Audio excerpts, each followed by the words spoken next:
football. It is what it is. It is what it is. So Emery goes for goal and finishes off the PSG victory. Peut-être devenir possible grâce à Monsieur Lionel Messi. Quelle frappe! Le festival Neymar pour Kylian Mbappé, la frappe, le poteau et le but! Hello and welcome to PSG Review, the show that is getting to the end of the season with weary feet, a bit like our team on the pitch, undoubtedly after a long and unprecedented season with the World Cup in the middle, also known as the show showing up like the ultras behind our team once more last week. We had a pretty good episode about all that's been going on with them, so if you missed that and my conversation with Stu from Parisian Londoner, you can continue directly into that after this episode. I was very happy with that one. My name is Mikko, absolutely wonderful to have you with me right now. You can find and follow PSG Review online at PSG Helsinki on Twitter and Instagram, and email is psghelsinki@gmail.com. I would really also appreciate it if you also went and gave this show a good rating and review on Apple Podcasts, Spotify, or wherever you listen to this from. That is, of course, if you think it's worthy of a good review, there's no need to lie about it. But it's really great if you go, because it gives a little bit of a leg up with the old algorithms that are these days deciding what is worth being seen and heard and what is not. Today we have a lot of stuff to go through as PSG have little left of the season, and at the very least we have one eye on the future and who might be playing for us next season, and of course who will be the coach and whatever else will be new. We also have a look at how it has been going with our women's team and many other bits and bobs, of course, so let's dive in. The 11th title, the historical and record-breaking 11th title, is very nearly secured, as not only would PSG have to lose its both remaining matches, but Lens would have to score pretty much non-stop for the remaining minutes they have left to play this season. PSG is 16 goals ahead of them in their goal difference, so it's a hardly realistic ambition for Lens, and Marseille, of course, have been sabotaging themselves, so they seem to have to be content with the third spot in Ligue 1 and late summer Champions League qualifiers, which have compromised Monaco's seasons in recent years. It's not an easy situation because it impacts your whole pre-season and congests the early months of the Ligue 1 campaign, but that's not our problem, not at all. And have to say fair play to Lens. They have played fun and exciting football, and they have some great players, so deserved spot in the Champions League group stage, and unless they sell all of their core players or even a significant amount of them, they could be a surprise for a couple of the clubs and fans come autumn and the Champions League group stage. But enough about that and all the other clubs. That's not what we are here to talk about. We are almost in a situation where we can say the famous catchphrase of one Luka Moura. Champion, mon frère! PSG took care of business against Auxerre on the weekend with quick Mbappe praise and frightening second half where the host, who are fighting for their Ligue 1 survival, came at us with everything they got. They did score a goal, but essentially that wasn't quite enough to hurt us in a serious way. Now, there's two more matches to play. Next one is on the road against Strasbourg, and that's been a difficult match for us in the recent years, but perhaps the silver lining is that they can't really injure Neymar because Neymar is already injured. Some not so great memories from our matches from Stade la Menu Strasbourg. It's been rough out there, and our former PSG forward Kevin Gameiro has had a decent season with 9 goals so far scored, and some of them very nice ones there also in the mix. As a team, Strasbourg has had a pretty forgettable season, but if my maths are accurate, they are just about safe from the relegation with their goal difference, or by the fact that Nantes would have to win 2 last matches they have this season, and they have been having very difficult times, so that's also not seemingly very likely. So a professional job by PSG should be enough, and as Alexandre Lacazette of Lyon is breathing down Mbappe's neck on the top scorer list, I can imagine that Kylian is very motivated to back a few more goals in these last matches. Quite significantly, he's also aiming for the record for most goals in a season by a French player, which is currently held by the legendary Just Fontaine from 1957-1958 seasons, and that of course includes goals for club and country both. Fontaine scored 53 goals and Mbappe right now has 51 with 2 matches to go, so I can imagine that this would be of interest to him.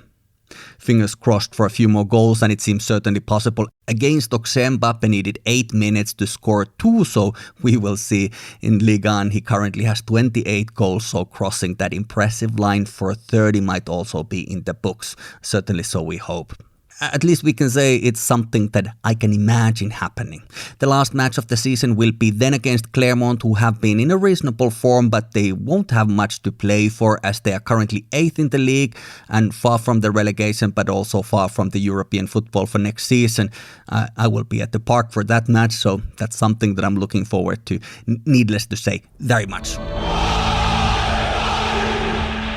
So, what does the future hold? That's the big question, and we can really only speculate for the most part. What we can say for a fact is that Marquinhos has now extended his contract until 2028, which seems a bit excessive, to be honest with you, but these are the facts. And a small detail in the communication by the club when this was announced was that he was introduced as PSG defender as opposed to PSG captain. So make of that what you will. It could mean absolutely nothing, but also it certainly does not rule out that some changes could come in this department. And we do, after all, have the new captain of the French national team in our squad, so there's always that.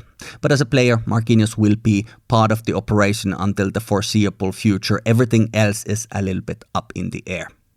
I think we can safely assume that come August, Lionel Messi won't be wearing PSG shirt unless some massive last-minute change take place, but also the rumors around Neymar are intensifying. But these are just rumors. With him you have the huge salary and his tendency to miss much of the season that makes it a difficult sale, even if this most recent operation should make his foot more durable, so they say. Of course, it's very difficult to have any guarantees about it, but clubs like Manchester United or even Chelsea have been mentioned. Apparently, Casemiro is doing some lobbying on his behalf in the north of England, but also there's been word that the current owners aren't very keen on getting him, but then again, who knows who the owners are going to be a little bit down the line. That could also change everything.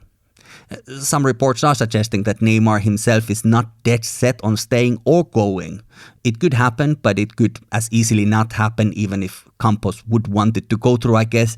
Then you have a question of will it be a sale, a loan that would involve an option or even obligation to buy him afterwards? What would be the conditions of this deal? We can only keep our eye on this situation, but personally I look at it like something that could be more likely not happening than actually going through. That is a guess, that is an estimation, and it's just based on how complicated the nature of this whole thing is and what kind of vast amounts of money we're talking about that someone would need to put on the table for it to happen. Marco Verratti has been a PSG favorite for a decade now, but his future is not guaranteed at all. He's very close to Messi, and a word on the streets is that he would be open to leave Paris also. I'm not sure how true that is. I think there might be quite a lot added on top of whatever is actually happening, because we have a long history together with Verratti. He loves the club and he loves the city, and I gather so does his wife, and he has just extended earlier this season, so I don't know. I have a feeling that his departure isn't as likely as the rumor mill suggests, but what do I know about his thought process either? I'm not reading his mind. I guess anything is possible in an infinite universe. And of course, with both Neymar and Verratti, the change could be just that both of them would be open to leave. That doesn't necessarily mean that they would leave now, but it could start a process where they do leave a little bit later. And the question is, would PSG be better or worse without them? It's a very difficult question to answer. They are both great players and their potential is absolutely huge, but we of course would need a great season by both of them. Verratti, as an older statesman of PSG locker room now, the longest serving PSG player, could take it upon himself to show some leadership, which I don't know how much he does, and demand a little bit better from his teammates. I mean, he's no Zlatan in that regard, and people have very different personalities, but he has earned his stripes, and it would be a good time to start being that example for the rest to follow. So I'm saying this because I have heard that he's had some concerns about the mood and the general atmosphere and the motivation level in the locker room, but it's also up to him to make things better. I think he can't just sort of always rule himself out as some kind of a junior member of the squad, because he certainly is not that. And a lot of this also is down to who will be the coach and what do they want and how do they relate to these players. So there are very many open questions about all of this. And at this point, it's also good to remember that these are all rumors and they can change any day. I feel like as soon as I stop recording these episodes and upload a new one for you online, there's a tweet or a bit of information that sort of changes everything. So I'm just talking about the most recent things that I have seen at this time. At the time of listening, there might be something new, something different, or any number of other things. But this time is about possibilities and potential moves. And we aren't even in the summer yet. It's going to be a very long summer, but hopefully not too stressful. You can always hope.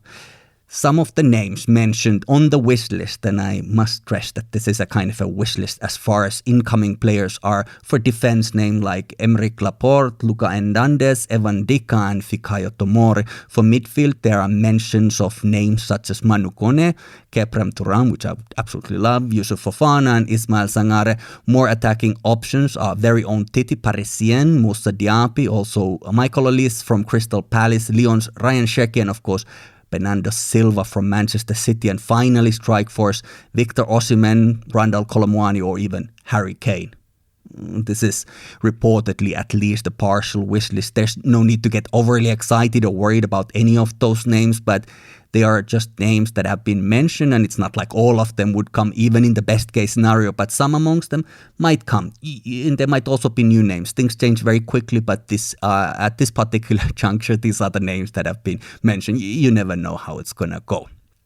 As far as our old players on loan deals, and I do wish that this list gets shorter this summer and every summer, and we kind of can get rid of it entirely if possible. But Paredes isn't wanted by Juventus. He's also not wanted by Paris. Who would have thought that a player who has literally a few months ago won the World Cup has become such a persona non grata, but perhaps someone will take him. The word is that he isn't a great influence in the locker room. Of course, we know him as pointlessly hot-headed player whose level is up and down depending on the day. Not at all a bad player, even a great player in a good day, but in the bigger scheme of things, he's hardly an irresistible package. Perhaps if Messi goes to Saudi Arabia, and he may or may not go there, I don't know. But if he does, perhaps Paredes can accompany him there. Another Argentinian, Mauro Icardi, could have found a new home in Turkey, and I wish him well there, and hopefully the clubs can figure out a reasonable deal between them. Obviously nothing close to what we paid for him a few years ago, but something is better than nothing, that's for sure. Julian Draxler seems to be also heading back, and Layvin Kusama seems to be in the same train. We are essentially waiting for their deals to end unless something unexpected happens before that, but these are players, and by the way, you could add Paredes into the same category. A good football player, solid good football players with not good enough mentality or something is missing from there. Perhaps sometimes it's lack of focus or concentration or motivation, not even quite sure. But what I do know is that none of these people are inherently bad football players. Things just haven't worked out. And mind you, all these players have one time or another been national team players for countries that have many options for each position, but football, as everything else in life, is more than one thing, whether it's talent, speed, or anything else. You need something more. And Gini Wijnaldum is also a player on loan in AS Roma, and he has had a difficult season, which he has mainly been injured, but who knows now if he can make an impact. Still, Roma, of course, after all, is in the Europa League final. There's been reports that they could be interested in using the option to buy, but that they would be trying to negotiate the initial price of 8 million euros down. Wijnaldum, of course, came in as a free transfer to Paris, so getting rid of his salary would be helpful for the future building, which he won't be part of as things stand. And last name to mention, Xavi Simons has had a monstrous season in Netherlands for PSV. The special arrangement between him and PSG is such that we could get him this summer, but only this summer, far below his current market price. But he would have to agree on that, so it's entirely up to him and the deal and conditions that PSG could offer him. I think it's worth the shot, but it would probably mean that we are talking about starter position, and that would require him to be the priority over some of these other names mentioned. But whether we get him or not, whether we try to get him or whether he's even interested to come, I think in a few years down the line, we're looking at him as a world-class player wherever he plays. So for me, I'd rather he was wearing our shirt then. A lot of talk about a lot of things, many names are mentioned and some will actually mean something, but we don't quite yet know what the future holds. But there is one more quite sizable question left to answer. And we don't have an answer for that. That is the spoiler alert here. But who will be the PSG manager for next season? It feels increasingly unlikely that it would be Christophe Galtier. It seems that his stint with us was just one season.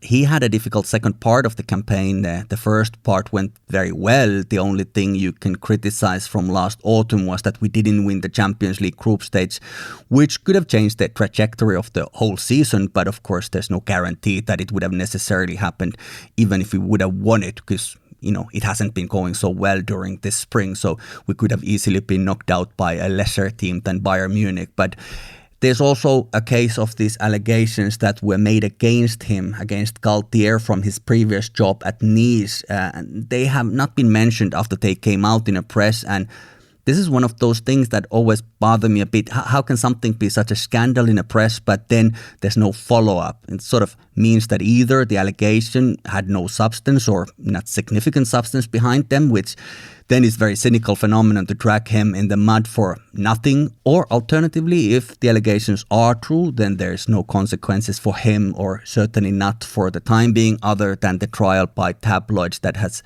tarnished his reputation. Or perhaps the accusations are true, partially or entirely, but there's no evidence. But either way, it's quite a big thing to just leave up in the air. Perhaps the process is ongoing, but outside of the newspaper columns. But like I said, the allegations are serious, and if he's found guilty, certainly, he's a name to be erased from our history books. Well, you can't really erase anything from the history books as such, as part of the history, but we're talking about the future now.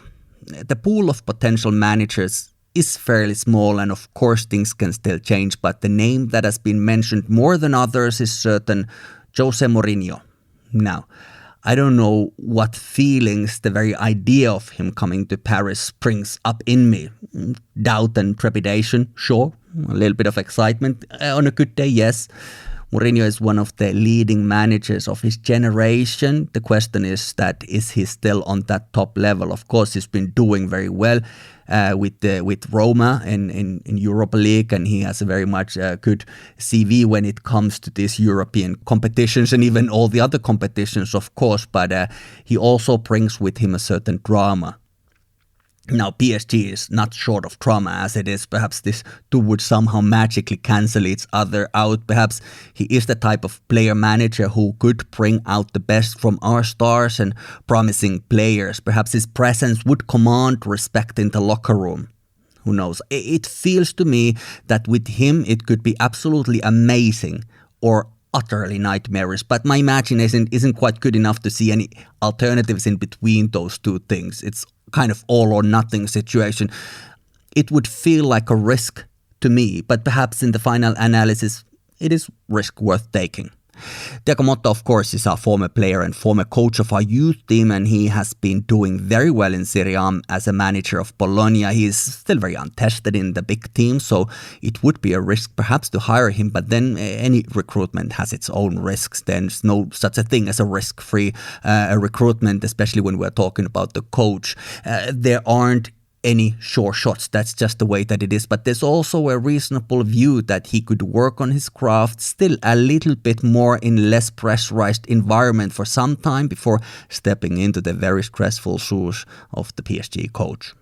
I don't think it would be a bad idea to try to get him. At least he represents a little bit more disciplined version of PSG from his playing times. But in the perfect world, I would also like to see him as our long-term manager. And anything can, of course, happen, but there's also a chance that we need a little bit more stability first with the squad and its rejuvenation, a little bit more rebuilding, and then after that, he could be an exciting prospect, maybe 1 or 2 seasons down the line.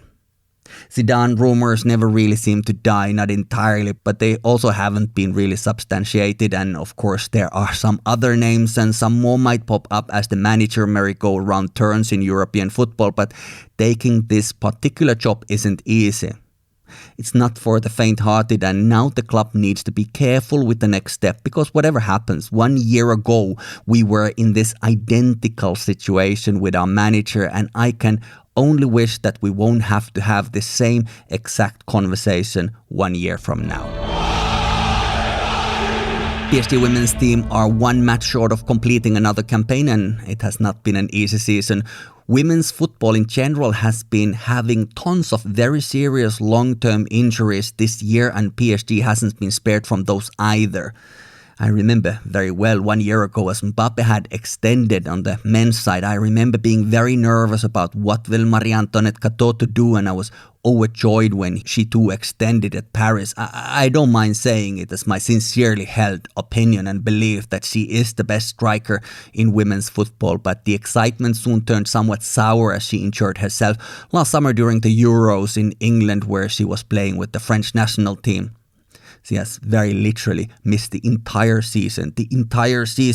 She's now working back, hopefully to be back in Women's World Cup, which starts in July in New Zealand and Australia.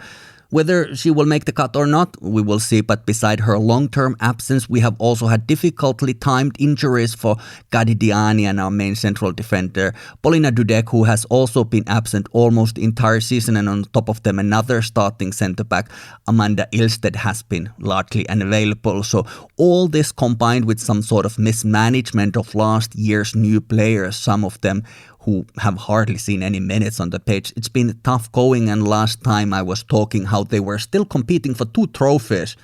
And now it's come to the point that neither one of those were won, as both the league and the cup went to our domestic nemesis OL.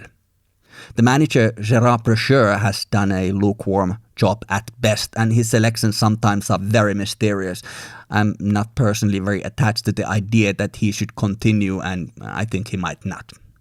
What is happening now also is that as Jean-Michel Aulas has ended his presidency at Lyon and the American investors have taken over, it remains to be seen how that impacts their priorities as a club, and will they still go all in with women's football, or will they focus more on the more lucrative men's side? We of course don't know what's going to happen, but it's something to keep an eye on, as in England the investment is being made, and after their national team won the Euros last summer, they're living a bit of a boom time in this regard. So French women's football really needs to consider how to counter that, because French league is still decent, but the structures in and around it lack a little bit of ambition. Let me give you an example. Both Women's Coupe de France and the English FA Cup finals were sold out stadiums, but in England they sold out Wembley, and in France, they organized the final in a stadium that had capacity of around 8,000 people. So I don't necessarily think or know that they would have sold out Stade de France or anything like that. But of course, there are many stadiums in between, different sizes. At least go for 20,000 or 30,000 capacity, something like that. 8,000 is a fairly small stadium for an important match like that if you want to make it an event. Now, PSG operation is part of the same context of women's football in France, of course. That's why I'm kind of talking about it as part of the context within which we are existing. Now, it really is a time for a statement of intent, or alternatively, we'll just become a feeder league for others, which on women's side would be a crying shame, because French league is a very competitive one overall, even if the top 2 teams are a little bit ahead of the others, but the overall standard is still very solid. Some PSG players seem to be leaving, and unfortunately for us, that might include our Olympic champion Ashley Lawrence and possibly even Gadi Diani. With all the turmoil, police investigations, allegations of harassment, and all that has been plaguing our team for the past season, it's not bad time to rebuild and refresh. There's a good core for this team. We have players like Graschioro, She's really great. Sakina Karshwai, of course. Sandy Baltimore, whose season hasn't been all that very good, but she's a good player still. And from last summer, we got Jackie Cronin and Oriane Jean-Francois, who have brought in energy and stability to our midfield. One more attacking and the other one more defensive player. And then we have young players like our own Titi, Lorena Facer, and Coban Albert, who came from the United States mid-season, but she has always been an exciting addition whenever she has played. And then there's Katoto, Dudek, and Ilsted. They won't be injured forever. Elisa de Almeida has also improved a lot and she's a national team player now. So with some clever additions and perhaps some physicality, we could head to the next season with a whole different story to tell. The budgets in women's football are nowhere near the same as in men's football. With $500,000, you are already breaking the transfer fee world record. So if our club wants, they could really make this happen. I cross my fingers that they get fully behind this project as well. That is all for now. It is very typical somehow for this time of the year that there aren't very many concrete things to talk about, but what seems to be in abundance is varying levels of speculation. So it is what we have had today a lot. Thank you so much for listening. And in the end, let me just say that I'm observing what is happening in La Liga in Spain, and not only there, either in Serie A and elsewhere in Europe as well. There's this recurring issue with racism in football stadiums, and I'm in full solidarity with Vinicius Jr. and all the others who find themselves in the receiving end of it time after time. It's time to end the empty promises and tired slogans and end matches. Cut them short if there's this kind of behavior. Reduce points for clubs whose supporters do this, and not just like for that match or whatever. Reduce 10 points, and if it continues more and more, so just make it very terrible idea that might not necessarily change the views and ideas and values of the people who are in the stands. They might still be the same people. This is a very not just a European problem, but it is also a European problem, and we need to deal with that also on different levels. That might not be a football stadium where it happens, but in order to get rid of this and to end it in this particular context, some action really need to be taken. And the idea that these are just sort of some kind of individual bad apples, so to speak, is very disingenuous and intellectually lazy. So they need to bring in proper consequences if the European football is in any way interested to address this matter, and of course it is our moral imperative to do so. Next time we have more new topics, and by then who knows what has happened. We could already have confirmed the title, so that's something to look forward to. Remember, 11th title, that would be the new record. You can talk to me online at PSG Helsinki, and remember to rate and review this show if you enjoy it. My name is Mikko. Thanks again. Take care. Peace.